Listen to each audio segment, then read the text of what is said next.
Olwaleero abakulu ab'enjawulo okuva minisitule y'ebyokwerinda nga bakulembeddwamu minisita w'ebyokwerinda, amyuka omuduumizi w'amagye g'eggwanga kosa ne bannamagye okuva mu kitongole ekya UPDF bazze mu kakiiko ka paalamenti ak'ebyokwerinda okwanja embalirira ya minisitule eno naddala ey'ekitongole eky'amagye ekya Uganda People's Defence Forces mu nteekateeka paalamenti gy'eriko ey'okwekenneenya embalirira mu mwaka gw'ebyensimbi ogujja 2025-2026. Want to hear from you the budget projections for year 2024-2025. Wabula nga bano tebannabana kwanja kibaleese, ababaka abatula ku kakiiko kano babuuzizza abakulu bano kuwa omuduumizi w'eggye ly'eggwanga era mutabani w'omukulembeze w'eggwanga Gen.Muhoozi waali kuba abadde wakujja nabo ng'abadde alina by'alina okubaddamu. And there are questions and answers that the CDF personally has to be in position to reply to us. How did he solve the problem of accommodation in SFC?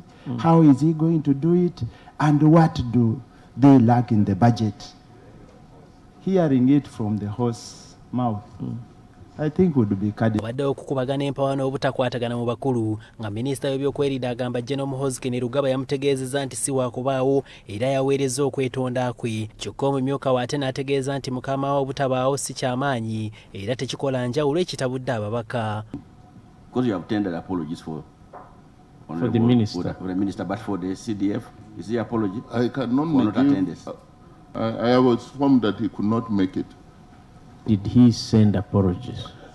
The apology he did not.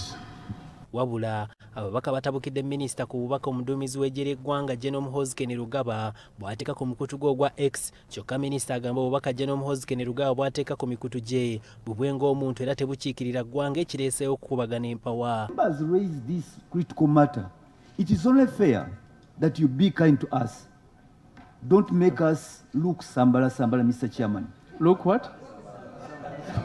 Anyhow, somehow, anyhow. We are seeing tweets all over attacking our neighbors. We are seeing threats to our president, Kyagulanyi Ssentamu of the National Unity Platform, to behead him. Yesterday we slept with a tweet alleging that Besigye will be hanged on Heroes Day from the official hand of the CDF.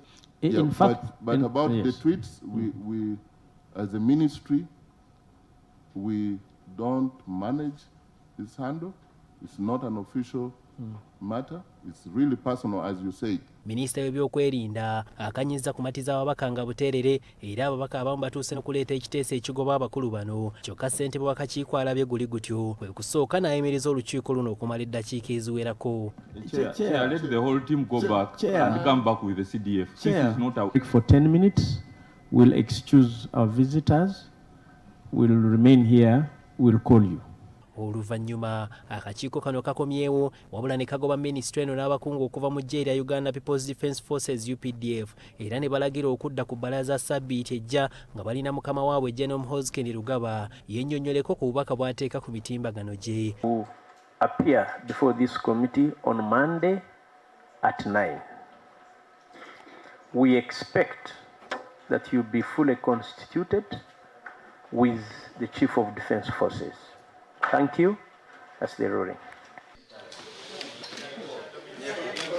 Newankubadde minisitule y'ebyokwerinda ne UPDF tebamatidde na nsala y'akakiiko kano wabula ababaka bagamba bakooya abakungu ba gavumenti okubayisaamu amaaso n'okwebulankanya ku nsonga ez'enkizo ng'eno. Maama we olw'okubanga ye minisita owa education tajja mu bukiiko tajja mu parliament weewaawo ne mutabani we ayagala okuyiga obuze bwe bumu.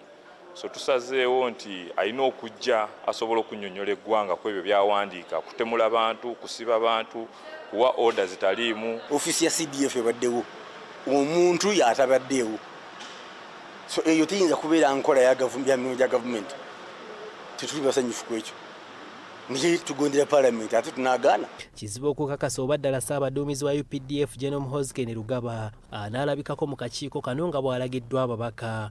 Hasif Sechiwunga, BBS terefayina Gambuze.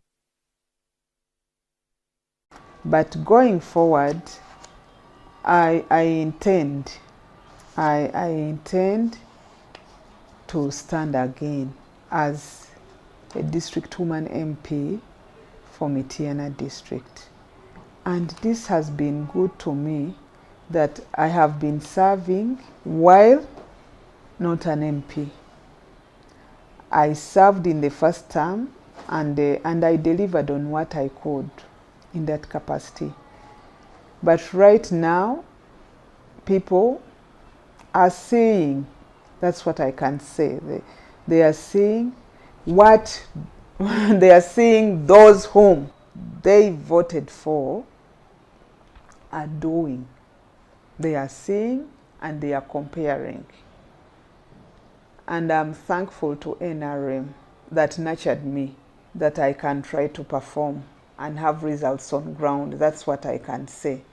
And they have been reaching out to me, honestly speaking. Even if you go there, they have been reaching out to me. Madam, come back. We are regretting. We don't know what happened. Eh? You know, they keep on comparing every other day, even when you are not there. I was like, I wasn't tired, but things came that way.